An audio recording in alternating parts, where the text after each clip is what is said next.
ನಡೆದಾಡುವ ದೇವರು ಲಿಂಗೈಕ್ಯ ಶ್ರೀ ಶಿವಕುಮಾರ ಸ್ವಾಮೀಜಿಯವರ 119ನೇ ಜನ್ಮದಿನದ ಹಿನ್ನೆಲೆಯಲ್ಲಿ ಮಠದಲ್ಲಿ ಹಬ್ಬದ ವಾತಾವರಣ ಮನೆ ಮಾಡಿರುವಂತದ್ದು.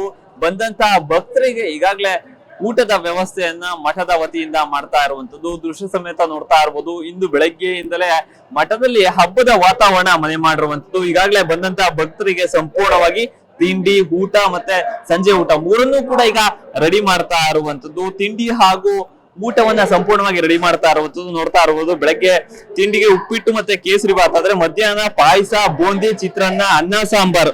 ಸಂಪೂರ್ಣವಾಗಿ ಬಂದಂತ ಭಕ್ತರು ಯಾವುದೇ ಕಾರಣಕ್ಕೂ ಹೊಟ್ಟೆ ಹಸ್ಕೊಂಡು ಹೋಗ್ಬಾರ್ದು ಅನ್ನೋ ದೃಷ್ಟಿಯಿಂದ ಮಠ ಎಲ್ಲೊಂದ್ ಕಡೆ ದಾಸೋಹಕ್ಕೆ ಪ್ರಸಿದ್ಧ. ಅದೇ ರೀತಿ ಬಂದಂತಹ ಇವತ್ತು ಸಾವಿರಾರು ಮಂದಿ ಇವತ್ತು ಮಠಕ್ಕೆ ಬರ್ತಾರೆ. ಮಠಕ್ಕೆ ಬಂದಂತಹ ಭಕ್ತರು ಎಂದಿಗೂ ಕೂಡ ಊಟ ಮಾಡದಲ್ಲೇ ಹೋಗ್ಬಾರ್ದು. ಅದ್ರಲ್ಲೂ ಕೂಡ ಶಿವಕುಮಾರ ಸ್ವಾಮೀಜಿಯವರ ಕನಸು ಏನಾಗಿತ್ತು ಅಂದ್ರೆ ಬಂದಂತಹ ಭಕ್ತರೆಂದರೆ ಅವರು ಯಾವುದೇ ಕಾರಣಕ್ಕೂ ಅವರು ಊಟ ಮಾಡ್ದಲೆ ಹೋಗ್ಬಾರ್ದು ಅನ್ನೋ ಕನಸೇನಿತ್ತು. ಅದೇ ರೀತಿ ಇವತ್ತು ದಾಸೋಹ ಏನಿದೆ ಸಂಪೂರ್ಣವಾಗಿ ನಡಿಬೇಕು ಅಂತ ಇವತ್ತು ಬೃಹತ್ ಆದಂತಹ ಕಾರ್ಯಕ್ರಮ ಇದ್ರು ಕೂಡ ಲಕ್ಷಾಂತರ ಜನ ಬಂದ್ರು ಕೂಡ ಯಾವುದೇ ಕಾರಣಕ್ಕೂ ಕೂಡ ಹಸ್ಕೊಂಡು ಹೋಗ್ಬಾರ್ದು ಅಂತ ಈಗ ಸಂಪೂರ್ಣವಾಗಿ ಊಟದ ವ್ಯವಸ್ಥೆಯನ್ನ ಮಾಡಿರುವಂತದ್ದು. ಬೆಳಗ್ಗೆ ಮತ್ತೆ ಮಧ್ಯಾಹ್ನ ಮತ್ತೆ ಸಂಜೆ 3 ಟೈಮ್ ಕೂಡ ಈಗ ಊಟದ ವ್ಯವಸ್ಥೆಗೆ ಈಗಾಗಲೇ ಸಕಲ ಸಿದ್ಧತೆ ಆಗ್ತಾ ಇರುವಂತದ್ದು. ದೃಶ್ಯ ಸಮೇತ ನೋಡಿದ್ರೆ ನೀವು ಸಕಲವಾಗಿ ಎಲ್ಲವನ್ನ ಕೂಡ ಖುದ್ದು ಇಲ್ಲಿ ಆಡಳಿತ ಮಂಡಳಿ ತಯಾರಿಸ್ತಾ ಇರುವಂತದ್ದು. ಕ್ಯಾಮ್ರಾ ಪರ್ಸನ್ ರಾಕೇಶ್ ಜೊತೆ ದೀಪಕ್, ಪ್ರಜಾಶಕ್ತಿ ಟಿವಿ, ತುಮಕೂರು.